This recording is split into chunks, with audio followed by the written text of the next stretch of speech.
Joining us on the Mercedes-Benz Vans phone line is one of the all-time greats. I love this man, and I'm not just saying it because you could hear me introduce him. From the world of the NBA on TNT and inside the NBA and the NBA Hall of Fame, and the only all-time greats joining us here on the Rich Eisen Show on the Mercedes-Benz Vans phone line is my buddy Shaquille O'Neal. How you doing, Shaq? Hey, sir. How are you? Can you hear me? I can hear you like you're sitting next to me almost. That's how I can hear you. I am in the same city as you are, sir. I love it. The City of Angels. I love it. All right, Shaq, let me just jump into it. When you think of Bill Russell, you think of what? What do you think? Top 2 greatest big men ever. One of the nicest gentlemen ever. I learned from him.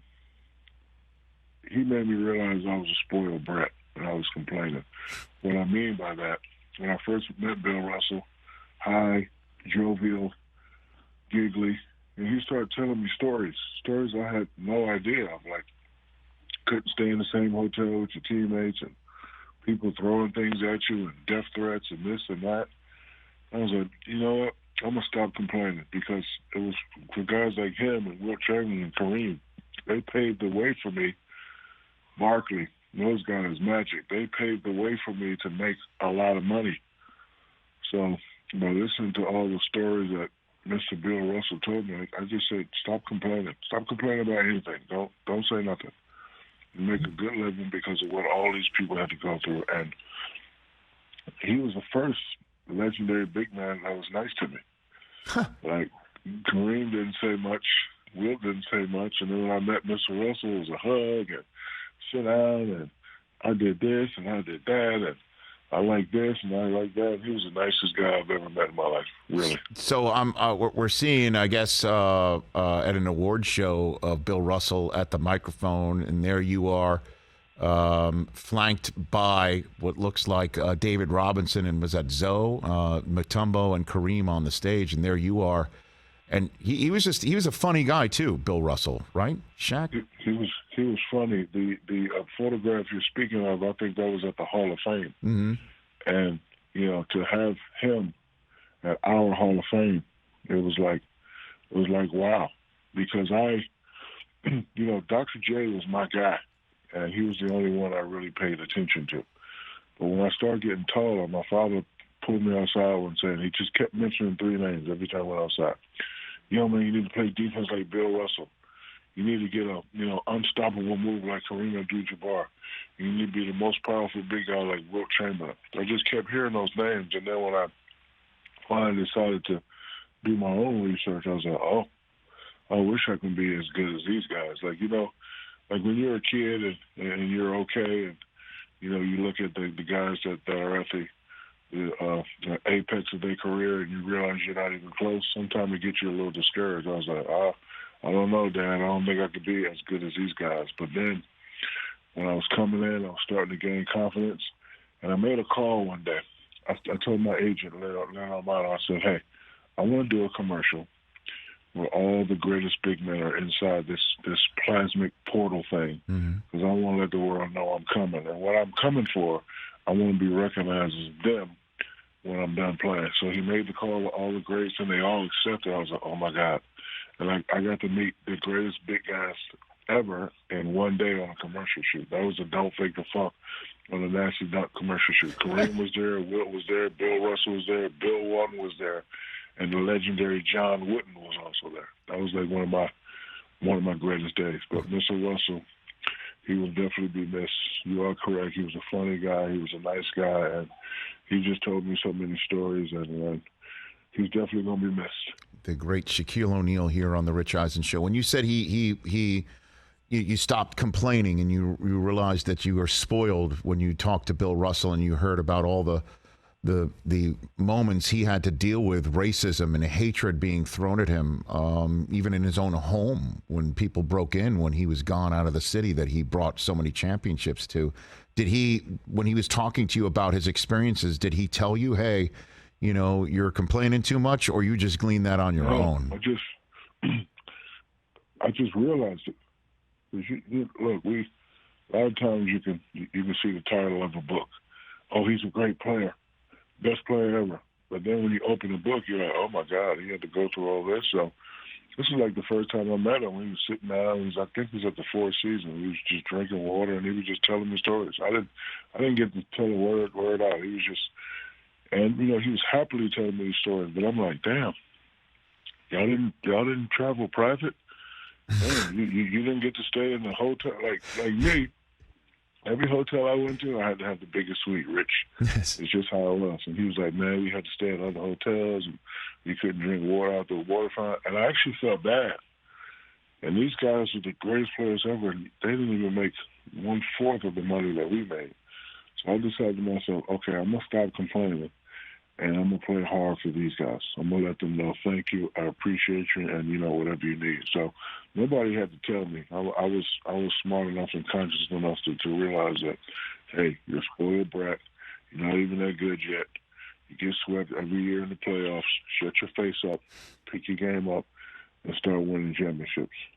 Shaquille O'Neal here on the Rich Eisen Show. So when was the last time you saw Bill Russell? Shaq, remember? I know it was. I want to say the All-Star game, but I'm not sure. Could have been the 75th anniversary moment. Is what you're saying? Yes, exactly. And I imagine him walking in the room would be similar. At the Pro Football Hall of Fame, I've gotten to see how the players, new Hall of Famers and also older Hall of Famers, certainly the running backs, felt when Jim Brown walked in the room. It was right. It was Mr. Brown. That this is the GOAT. Everybody was deferential to him on the spot. I imagine it's the same thing with big men and Russell as well. It is. In those things. And I get tickled when people say, rate the best big men in the game. I will never be as good as the top three. I'm close. Will never be as good.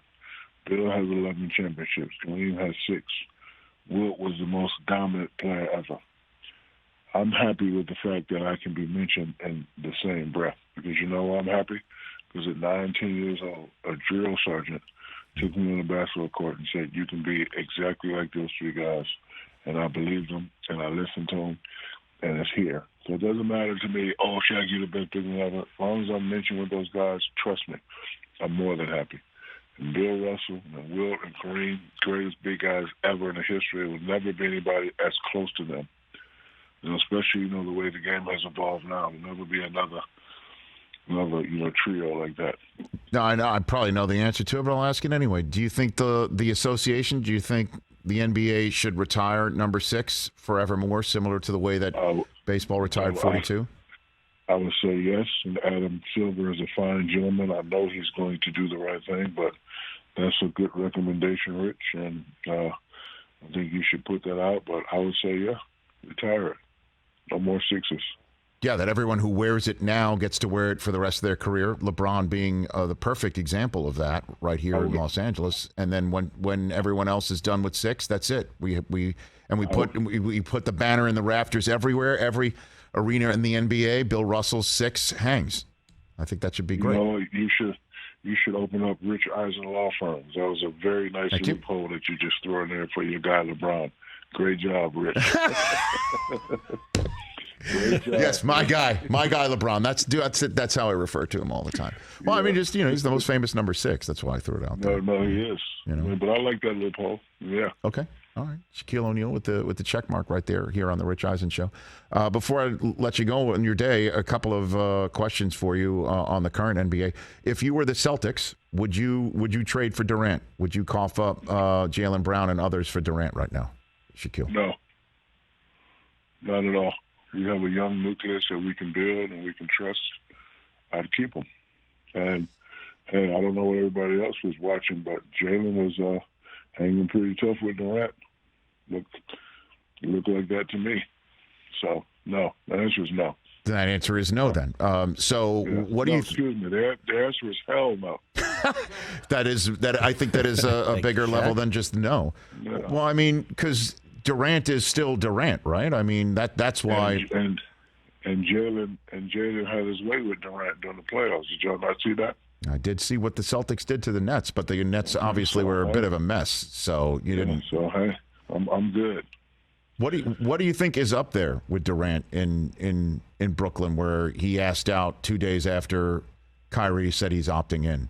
What do you think, Shaquille, is I happening? wish I could jump into the mind of these young, well, you're not young. I wish I could jump into the mind, but my favorite saying, to each his own. He's going to have to do what he's going to have to do to make his career successful. He's pretty successful now, 2 championship rings, and he's looking for another one. But he probably got tired of all the extracurricular media activities that Kyrie was bringing, and don't want to have to deal with that anymore. If I would have to speculate, but I don't know.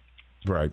And so where do you think Durant would be best served? Do you think it would be for him to stay put, or which team do you think should go ahead and offer the package for him?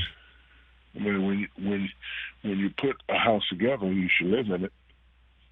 You was the one who hired the architect. You was the one who got the other architect from Philadelphia. So you as a leader should make it work. But you don't want to make it work, I guess you go buy another house. So I know he's going to probably try to get to a contender.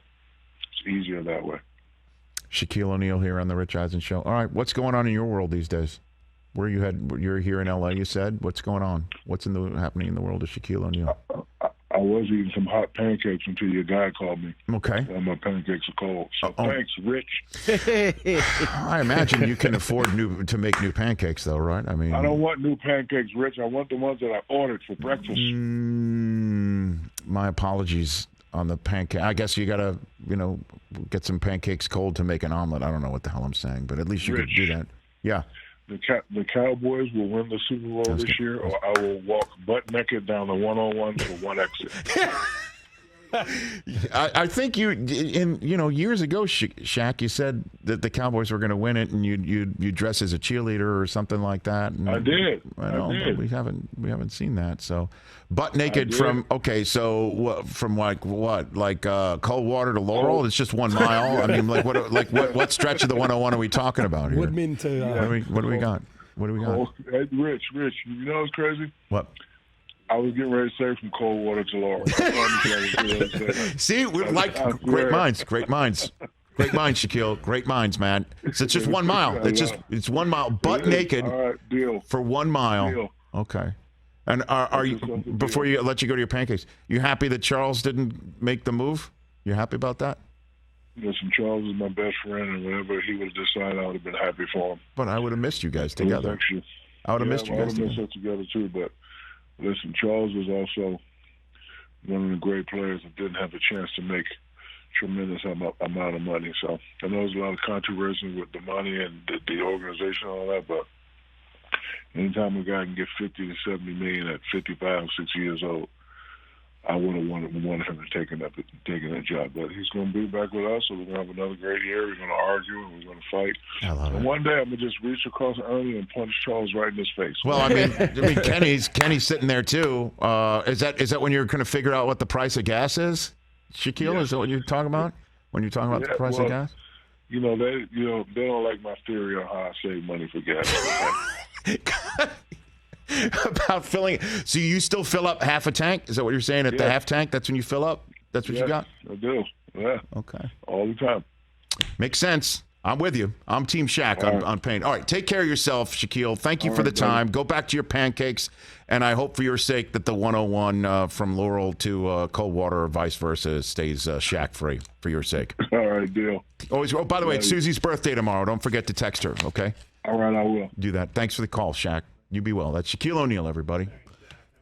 You're on the Rich Eisen Show. Shaq Diesel. The one and only. It's Tom Brady's birthday tomorrow. Susie and TB12 share a birthday. Right.